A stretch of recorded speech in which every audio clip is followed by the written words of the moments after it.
This is TechCrunch.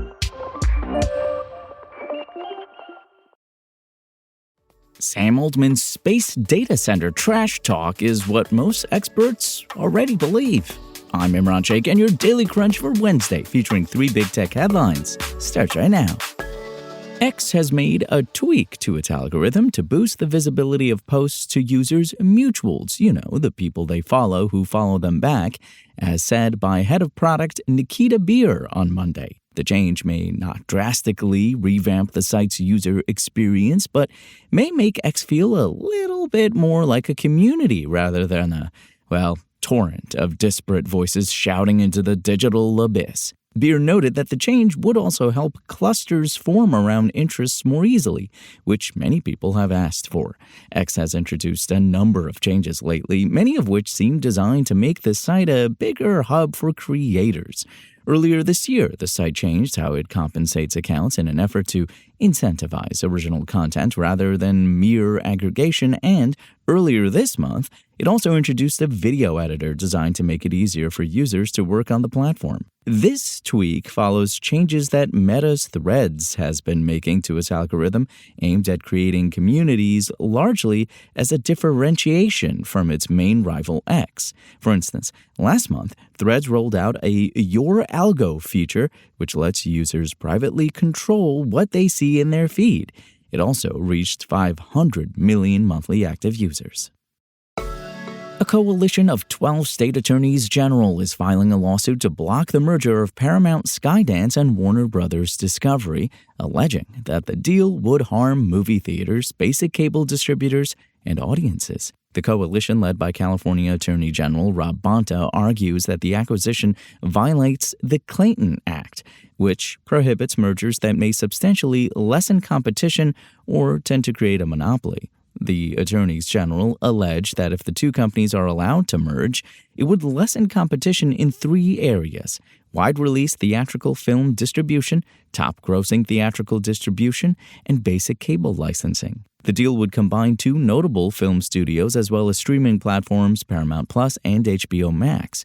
It would also create one of the largest portfolios of television networks, bringing together Paramount CBS and MTV with Warner Bros. Discovery's CNN and HBO. The proposed acquisition has already received scrutiny from filmmakers, actors, and industry professionals who've argued that the deal would reduce competition and further consolidate the U.S. media industry. Paramount has argued against this, of course, saying the combined film studios would release 30 movies a year. The states argue that, if approved, the deal would give Paramount significant control over key areas of the entertainment industry, including 27% of the U.S. film distribution market, 30% of blockbuster movie distribution, and 27% of the basic cable channel market. The 11 states joining California are Arizona, Colorado, Connecticut, Massachusetts, Minnesota, Nevada, New Jersey, New Mexico, New York, Oregon, and Washington. Paramount and Warner Bros. Discovery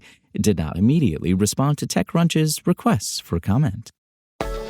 Sam Altman and Elon Musk traded barbed social media posts over the weekend, drawing new attention to the gap between vision and reality for the space compute business. Responding to Musk accusing him of being a scammer, Altman said, "Homeboy, you're the one selling public market investors on short-term space data centers." Setting aside homeboy, Altman is saying what a lot of experts have concluded, but public market investors seem to be ignoring. Space data centers are not going to be a serious business anytime soon. SpaceX's plans to launch a fleet of orbital data centers to perform AI inference tasks are the main driver behind the company's $2 trillion valuation. Bullish analysts say that the potential for that processing power to fuel SpaceX AI's models or act as an orbital neocloud are unprecedented in the AI boom. But when you talk to subject matter experts, whether it's the entrepreneurs behind other space data center startups, the team at Google developing that company's orbital compute project, or engineers who have done the numbers for fun, you find the same answer. This isn't going to make a big dent until we have much cheaper rockets and the ability to produce high-powered satellites at low cost en masse. Musk's answer to this is easy to predict: Starship. SpaceX's huge new rocket is expected to make its 13th test flight as soon as July 16th. If Musk's team can get that vehicle to the point where it flies again and again, the data center business case could close. But even if the company successfully recovers both stages of the rocket on this test flight, operational reusable flight will still likely be years away, and space data center launches will likely take a backseat to SpaceX's commitments to NASA and to building out its own Starlink network. And folks, that's your Daily Crunch. Today's stories were reported by Tim Fernholz, Aisha Malik, Lucas Ropek, and more awesome TechCrunch journalists. We'll see you here tomorrow, same tech time, same Crunch channel. And until then, find us at TechCrunch.com.